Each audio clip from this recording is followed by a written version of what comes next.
Jadi hari ini Bante akan menjelaskan tentang Bante Culapantaka.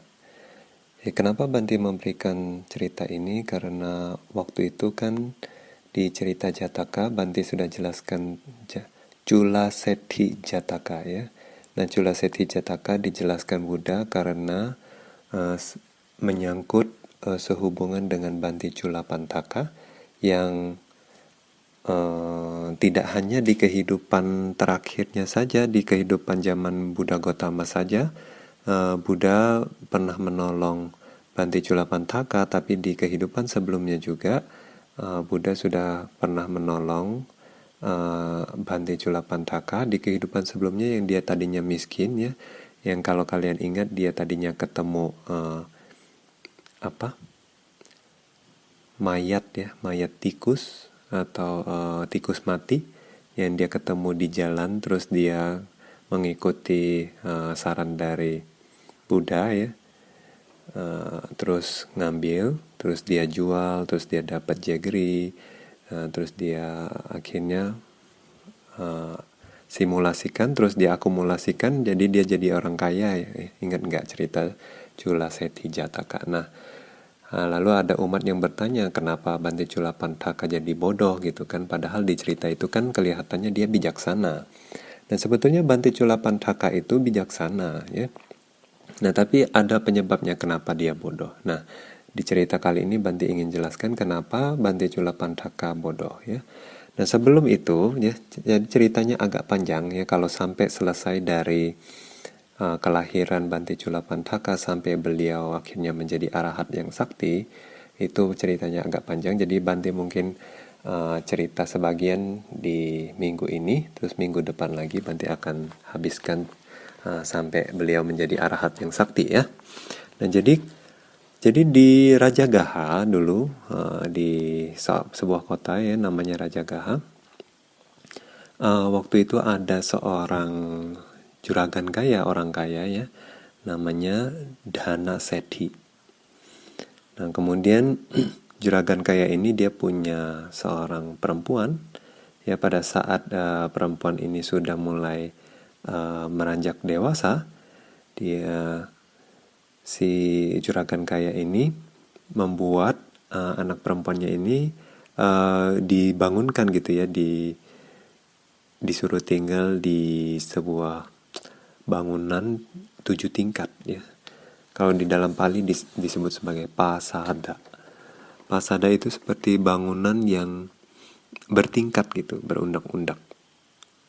Kalau zaman sekarang mungkin kayak apartemen kali ya. Tapi zaman dulu kan nggak pakai beton dari kayu. Ya, seperti pagoda ya, kalau kalian ingat cerita film-film kungfu gitu, seperti pagoda gitu. Itu 7 tingkat. Nah, dia tinggal di sana.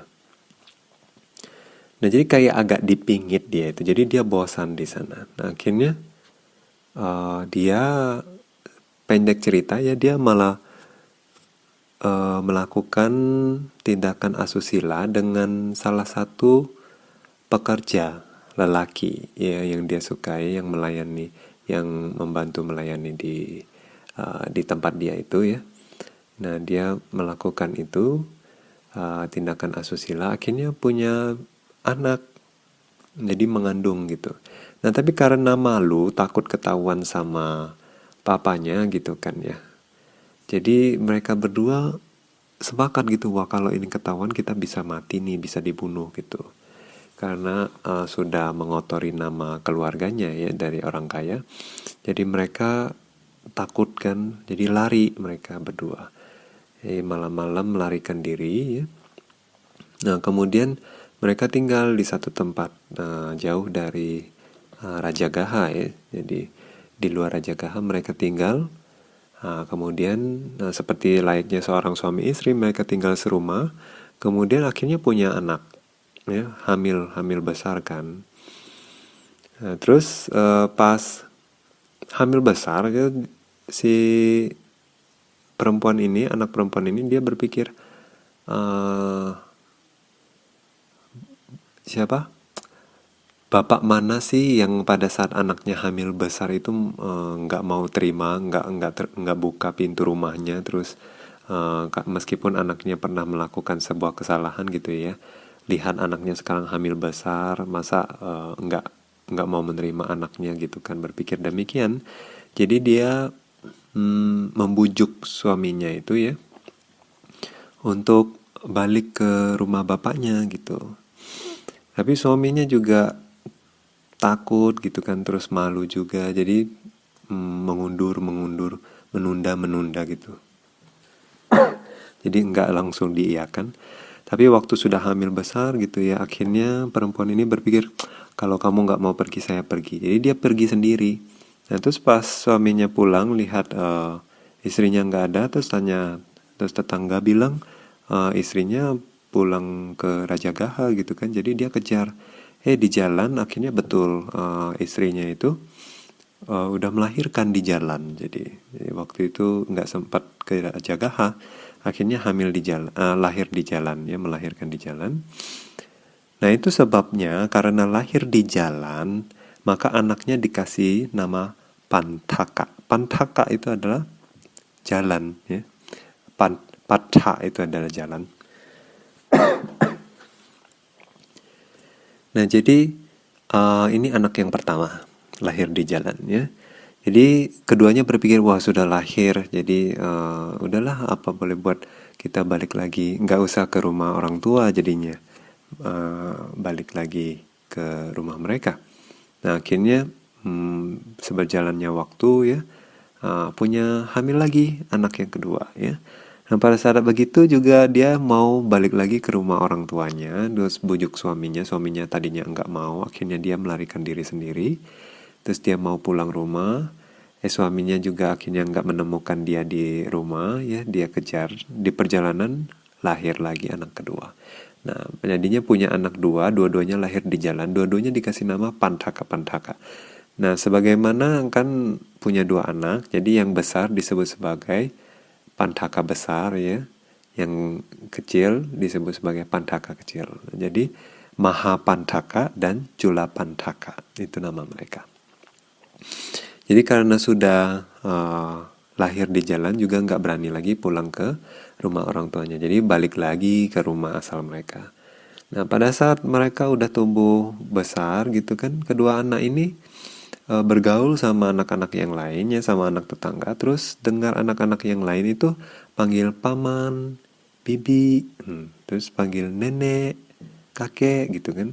Akhirnya mereka bingung, loh apa itu paman bibi, apa itu kakek nenek. Nah, akhirnya mereka pulang ke rumah, mereka tanya ke mama papanya ya, saya punya paman bibi nggak, saya punya kakek nenek nggak, kok saya nggak pernah ada, nggak pernah lihat, kita punya sanak keluarga lain nggak sih, gitu tanya papa mamanya. Akhirnya mamanya bilang, kamu punya sanak keluarga tapi di sini nggak ada, dia bilang semuanya ada di Rajagaha. Mereka tinggal di sana. Di Rajagaha itu ada seorang juragan kaya, namanya Dana Seti. Nah itu adalah kakekmu, dia bilang gitu. Jadi si anaknya bilang, loh kenapa lalu kita tinggal di sini, kenapa kita nggak tinggal di Rajagaha gitu. Jadi karena papa mamanya malu ya, nggak berani ngomong ke anaknya kenapa mereka nggak tinggal sama kakek neneknya gitu. Tapi anaknya selalu tanya-tanya terus, begitu akhirnya mereka juga udah capek gitu ya, nggak bisa kasih jawaban yang berani ke anaknya, nggak mau jelasin juga. Akhirnya mereka pikir, oh udahlah, apapun yang terjadi terjadilah, nggak mungkin juga masa kalau kakek neneknya sendiri sudah melihat cucu-cucunya apa dimakan cucu-cucunya. Nah, mereka pikir begitu. Jadi nggak mungkin lah, apapun yang terjadi terjadilah, dia bilang. Jadi mereka mau sekeluarga mau pindah lagi ke rumah kakeknya, jadi ke Rajagaha. Terus waktu belum nyampe di Rajagaha, baru di tengah jalan gitu ya, terus ada orang lain ya yang kenal sama si perempuan ini, lalu menyampaikan melihat mereka di jalan, terus mereka pergi sampaikan ke papa mamanya ya, juragan kaya itu. Dia bilang, anakmu itu sekarang mereka berdua suami istri pulang, terus bawa lagi 2 anak kecil gitu. sekarang sedang menuju balik ke Rajagaha, mau balik ke rumah gitu. Nah, terus karena tapi sekarang mereka lagi beristirahat, eh, di tengah perjalanan mereka lagi berhenti stop ya di rest area gitu ya. Nah akhirnya kakek neneknya berpikir apa? Oh, di dunia ini, di sangsara ini, selama di sangsara ini ya, kita kan sudah tumimbal lahir, jadi nggak ada yang belum pernah jadi anak-anak kita gitu. Jadi udahlah dia pikirkan. Tapi bagaimanapun kan anak-anak ini ya mereka berdua ini sudah melakukan kesalahan besar gitu. Jadi bagaimanapun eh, kita nggak mau tinggal serumah sama mereka. Nah tapi mereka bilang ke ini ya orang yang pembawa pesan ini yang menyampaikan pesan tersebut. Jadi mereka bilang tolong kamu kasih ini harta buat suami istri itu. Nah, terus mereka bisa tinggal di tempat yang mereka suka, mereka bisa hidup bahagia di sana.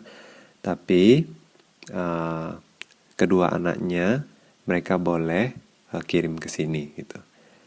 Nah, itu pesannya. Jadi dua anak mereka maksudnya diterima sama kakek neneknya, tapi si papa mamanya nggak bisa, nggak mau terima. Cuma dikasih harta aja suruh tinggal di tempat lain gitu. Nah, jadinya si pembawa pesan juga nyampein kan ke anaknya itu di perjalanan.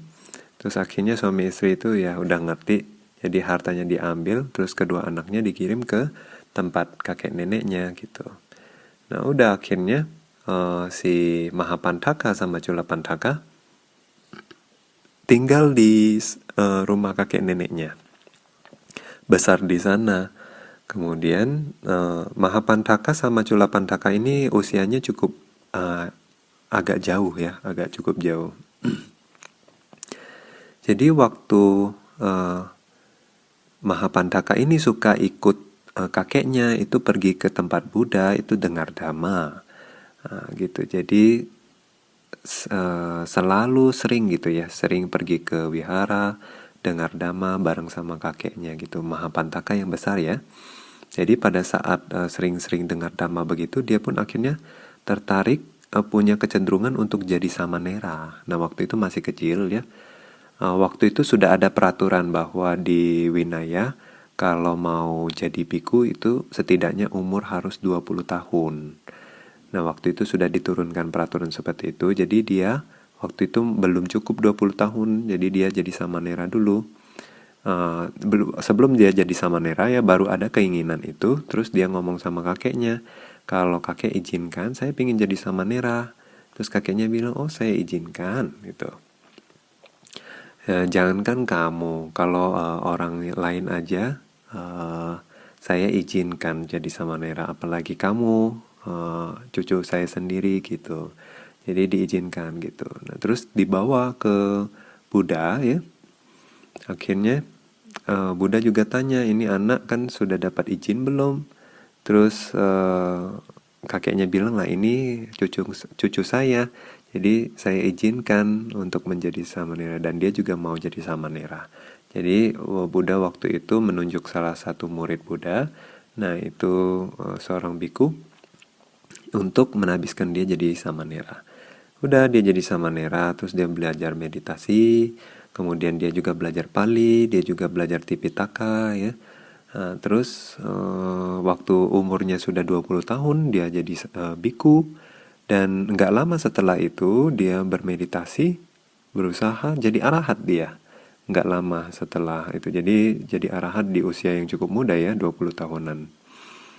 Nah, terus dia juga punya jana, dia juga happy ya di dalam kehidupan bikunya itu. Jadi dia satu hari berpikir, oh kalau Culapantaka bisa merasakan mengalami apa yang saya alami, kebahagiaan yang saya alami, itu tentu bagus buat dia. Nah jadi satu hari Mahapantaka balik ke rumah kakeknya, bilang ke kakeknya bahwa apakah Culapantaka boleh diizinkan untuk jadi samanera gitu. Ya, waktu itu Culapandaka juga masih muda ya, belum bisa jadi biku, jadi diizinkan. Jadi kenapa diizinkan juga dijelaskan di sini. Pertama, satu, si Dana Sethi atau juragan kaya ini punya sada yang kuat, keyakinan yang kuat terhadap Buddha Sasana ya, ajaran Buddha. Itu sebabnya dia muda sekali mengizinkan cucu-cucunya untuk jadi samanera. Nah, yang kedua itu juga karena kalau dia satu hari ditanya, ini cucumu ini lahir dari mana gitu kan.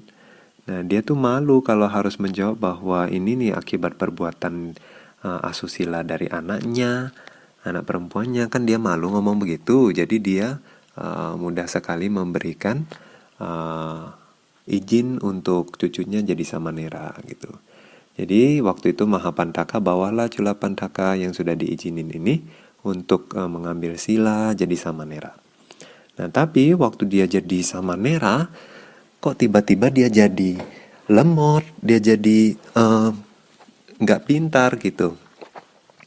Nah, terus dikasih ini kan, dikasih gatha, dikasih sajak sama kakaknya ini. Cuma 4 baris sajak ya, nggak begitu panjang, pendek. Kalau kalian mau tahu, sajaknya seperti ini. Padhang yatha koka nadang sugandhang pato siya pula mat mawi tagandhang anggi rasang pasa wiro camanang tapanta madica miwalan like. Nah, cuma sepanjang ini aja ya, cuma satu bait sajak ya. Jadi empat baris sajak, 4 baris kalimat ini ya, satu sajak ini saja dia selama 4 bulan nggak bisa hafal ya. Nah, jadi si kakaknya ini bilang, loh, adiknya ini kenapa lemot, bodoh sekali gitu ya, lambat sekali belajarnya gitu. Padahal si Culapandaka ini waktu di kehidupan sebelumnya ya, di masa ajaran Buddha Kasapa ya, Buddha Kasapa adalah Buddha yang muncul sebelum Buddha Gotama ya. Jadi di zaman Buddha Kasapa itu Bante Culapandaka ini adalah seorang biku yang pintar, yang cerdas dan bijaksana gitu ya. Kenapa dia jadi seperti di kehidupannya yang zaman Buddha Gotama, kenapa dia jadi lemot seperti itu? Karena di zaman itu dia sendiri pintar, dia sendiri cerdas ya. Dia sendiri mengajar, ya, waktu itu sudah mengajar Pali, mengajar Tipitaka ya. Nah, waktu itu ada seorang biku muridnya itu lemot. Jadi nggak bijaksana dan juga lambat belajarnya. Nah, dia ini malah menertawakan. Waktu dia ngajarin biku itu, dia menertawakan, dia mengejek, gitu, merendahkan ya. Jadi si biku yang direndahkan ini, biku yang ditertawakan ini, akhirnya dia jadi malu, terus akhirnya nggak mau lagi belajar Pali, terus juga nggak mau lagi mengulang-ulang kayak baca parita begitu juga, nggak berani lagi, akhirnya malu ya. Nah, karena kekuatan aku salah kama ini, nah, itu sebabnya Culapandaka di kehidupannya di zaman Buddha Gotama akhirnya dia sendiri jadi lemot ya. Dia jadi susah belajar dia. Jadi 4 bulan dia nggak bisa menghafal itu satu syair itu. Nah, jadi akhirnya Mahapantaka berpikir bahwa kalau dia belajar begini aja nggak bisa, jadi kayaknya dia nggak cocok tinggal di dalam ajaran Buddha ini gitu. Jadi apalagi kalau dia belajar satu syair aja nggak bisa, apalagi dia mau jadi arahat gitu, menyelesaikan tugas dari seorang biku. Jadi wah, ini kayaknya dia lebih baik lepas jubah gitu, jadi umat awam. Jadi pada saat itu Sebetulnya Culapandaka sendiri punya sada yang kuat, ya keyakinan yang kuat terhadap ajaran Buddha. Jadi dia sebetulnya nggak berpikiran mau lepas jubah.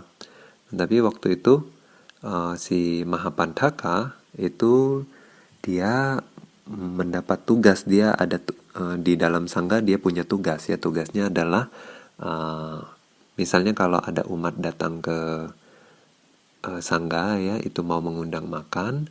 Nah, tugasnya Bante Mahapantaka adalah yang memutuskan siapa-siapa yang pergi gitu. Jadi dia petugas penerima makan, ya. Penerima makan juga yang menunjuk biku-biku siapa yang menerima dana makan gitu, undangan makan. Jadi waktu itu tugas Bante Mahapantaka adalah itu. Nah, pada saat itu ada seorang dokter, ya, dokter raja, dia itu dokter kerajaan, namanya Jiwaka. Nah, Jiwaka ini adalah anak asuh dari Pangeran Abhaya. Itu disebut sebagai Abhaya Put, Jiwaka Abhaya Puta, ya kalau nggak salah.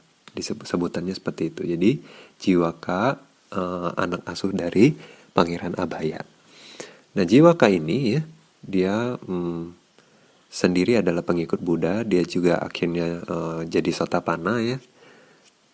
Kalau kalian pernah dengar cerita Raja Ajata I, Jiwaka ini adalah dokternya Raja Ajata I, ya, dokter kerajaan dia. Nah, dia juga mendanakan kebun mangga. Terus di kebun mangganya dibangun kayak wihara. Nah, itu dia danakan satu kebun itu untuk Buddha dan Sangha. Nah, jadi waktu itu pas Buddha dan Sangha sedang tinggal di kebun mangganya si Jiwaka, ya. Nah, waktu itu Jiwaka mau undang makan Sangha, jadi dia datang ke Bante Mahapantaka kan. Nah, tanya berapa banyak Sangha yang tinggal di sini. Terus Bante Mahapantaka bilang semuanya ada 500 biku. Oh, kalau begitu saya ingin mengundang besok pagi Buddha dan Sangha yang dipimpin Buddha, ya, 500 biku untuk dana makan pagi di rumah saya, dia bilang gitu. Nah, jadi si Mahapantaka bilang ke Dayaka, bilang ke Jiwaka, bilang bahwa ada seorang biku namanya Culapantaka, dia itu lemot, kebijaksanaannya lemah gitu. Jadi untuk dia berkembang di dalam Buddha Sasana ini juga dia nggak mampu. Jadi kalau kita nggak mengikut sertakan dia, ya sisanya nanti Dayaka akan menerima dana makan di rumah Jiwaka gitu, Dayaka, ya. Terus Jiwaka bilang iya oke, udah terima, ya. Jadi nah pembicaraan antara Mahapantaka dan Jiwaka ini, ya, terdengar oleh si Culapantaka. Jadi Culapantaka jadi sedih. Dia bilang, oh kakak saya pun nggak ada harapan lagi atas saya gitu, sebegitunya. Jadi saya ditinggal, nggak ikut dana makan gitu. Jadi dia berpikir, oh lebih baik saya sudah kayak di Buddha Sasana ini saya nggak bermanfaat lagi, saya nggak akan mendapat manfaat apapun dari Buddha Sasana ini. Akhirnya dia bilang lebih baik saya lepas jubah aja lah. Sebagai perumah tangga saya akan melakukan banyak kusala, dia bilang. Terus dia berpikir demikian. Akhirnya besok pagi, ya, sebelum Sangga pergi menerima dana makan, Culapandaka akhirnya mau pulang gitu, mau lepas jubah. Ya, tapi di subuh-subuh biasanya Buddha itu kan bermeditasi, terus melihat nih hari ini siapa yang Buddha bisa tolong kan, makhluk mana yang Buddha bisa tolong. Jadi Buddha lihat di dalam meditasinya, ketemulah si Culapandaka ini, ternyata dia sudah lagi mau pulang. Tapi dia belum pulang, dia belum keluar dari wihara, masih di pintu masuk, ya, di gerbang. Nah, dia lagi mau pulang, Terus Buddha langsung muncul, tiba-tiba muncul di gerbang, ya. Terus sembari kayak meditasi jalan di sana. Nah, terus pada saat Culapandaka itu mau keluar dari wihara, Jadi dia lihat Buddha, dia namaskara ke Buddha. Terus Buddha tanya ke Culapantaka, Culapantaka, kamu mau ngapain? Pagi-pagi begini mau kemana? Terus Culapantaka bilang, oh, Bante Mahapantaka sudah suruh saya untuk keluar dari wihara, terus lepas jubah. Nah sekarang saya mau pergi. Nah dia kan bilang begitu sama Buddha. Nah terus Buddha bilang apa? Nah Buddha bilang apa? Ini akan Bante lanjutkan di minggu depan, ya. Sadu, sadu, sadu.